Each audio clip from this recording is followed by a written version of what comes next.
الراجل اللي باع الوهم وخلى الناس تدفع فلوس بإيديها. زي ما بيقولوا إذا ولد النصاب ولد أمامه ألف ضحية، لكن الحقيقة محدش بيعترف بيها إن مش كل نصاب شخص عادي. في ناس بتوصل لمرحلة إن النصب بيتحول عندهم فن بيبقى قايم على الذكاء وعلى إزاي يقرأ الناس اللي قدامه، وعلى استغلال الطمع، وعلى إنك تخلي الضحية هي اللي تجيلك برجليها. وعلى مدار التاريخ ظهر كتير من المحتالين اللي اتكتب عنهم في صحف الجرايم، لكن في اسم مجرم واحد قدر يتفوق على كل النصابين. اسم لما يتقال تعرف انك داخل على مستوى تاني من النصب، والراجل ده اسمه فيكتور لويستينج. الراجل اللي مش بس نصب على الناس، ده اقنعهم بحاجة ما ينفعش حد يقتنع بيها، ومن ضمنها ان هيبيع لهم برج ايفل. تعال نكشف المستخبي واحكي لك القصة بدأت في 1890 في مكان اسمه بوهيميا، اللي بقى دلوقتي معروف باسم جمهورية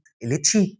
فيكتور ما كانش طفل عادي، ده كان ابن أهم راجل في القرية، ابن العمدة. يعني لو كان ماشي في الطريق الطبيعي كان ممكن يبقى شخصية كبيرة ومحترمة، لكن من بدري جدا كان واضح إن اهتمامه رايح لاتجاه تاني خالص. من وهو صغير كان بيحب الكذب، بس مش أي كذب، ده الكذب الذكي، كذب يخليك تصدق حتى وأنت شاكك. لما وصل ل 14 سنة قرر ببساطة إنه يسيب المدرسة، مش لأنه فاشل، لكن لأنه شايف إن المدرسة مش هتديله اللي هو عاوزه. هو ما كانش عايز يبقى موظف ولا دكتور ولا مهندس، هو كان عايز بس إنه يبقى مسيطر. وبدأت حياته تتحول بسرعة، نوادي وخمور وقمار، ولعب البوكر كانت مدرسته الحقيقية. وهناك اتعلم أهم درس في حياته: الناس كانت بتخسر مش عشان غبية، الناس بتخسر عشان طماعة. ومن هنا بدأ أول خطواته في النصب. في البداية كانت عملية صغيرة، يضحك على حد ياخد منه فلوس بسيطة ويختفي، لكن مع الوقت بدأ يفهم اللعبة، ازاي يقنع اللي قدامه، وازاي يمثل،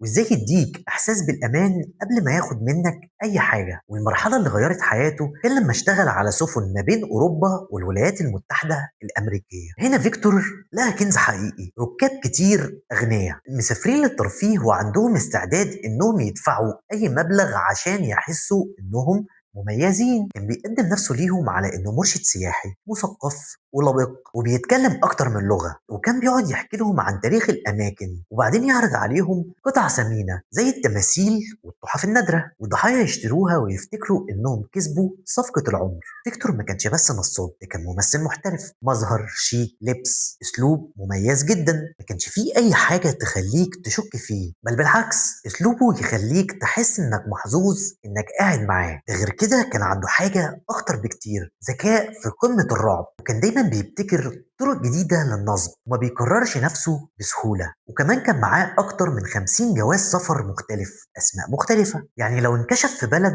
ببساطة يختفي ويظهر بشخصية تانية في بلد تانية. ومن هنا بدأت عملياته تكبر لحد ما وصل لواحدة من أغرب الخدع: ماكينة نسخ الفلوس. الفكرة كانت بسيطة لكن عبقرية. كان بيقنع الضحية إن عنده جهاز تقدر تنسخ الدولار، تحط دولار واحد وتستنى شوية تلاقي مئات الدولارات بتطلع.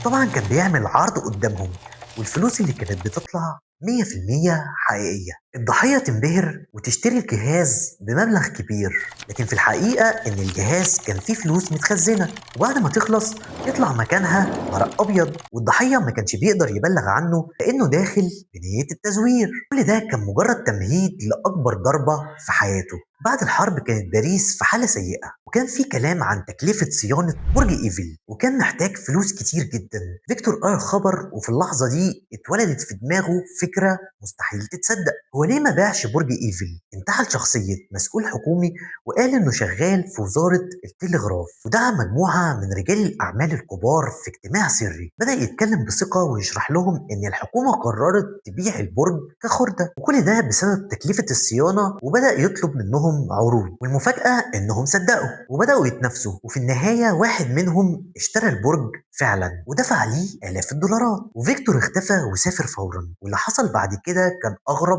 من الخيال. كرر نفس العملية وباع البرج مرة تانية. في اللحظة دي فيكتور ما بقاش مجرد نصاب، ده بقى أسطورة، لكن قصته زي أي قصة لازم يكون ليها نهاية. وبدأ يدخل في عمليات تزوير عملة كبيرة لدرجة إنها أثرت على اقتصاد الولايات المتحدة، وهنا بقى الدولة كلها كانت بتدور عليه. فضل يهرب مرة ورا مرة لحد ما النهاية جت من مكان ما كانش متوقع. حبيبته القديمة شافته مع واحدة تانية وقررت إنها تنتقم، وبلغت عنه وتم القبض عليه سنة 1947. حتى بعد القبض عليه قدر يهرب لفترة قصيرة، لكن في النهاية اتمسك تاني واتحكم عليه بالسجن مدى الحياة، وفي نفس السنة مات في سجن ميزوري. وهنا تنتهي القصة، الراجل اللي باع الوهم وخلى الناس تدفع فلوس بإيديها. ما تنساش تشترك في القناة وتقول لنا رأيك في الكومنتات. أشوفكم الحلقة الجاية.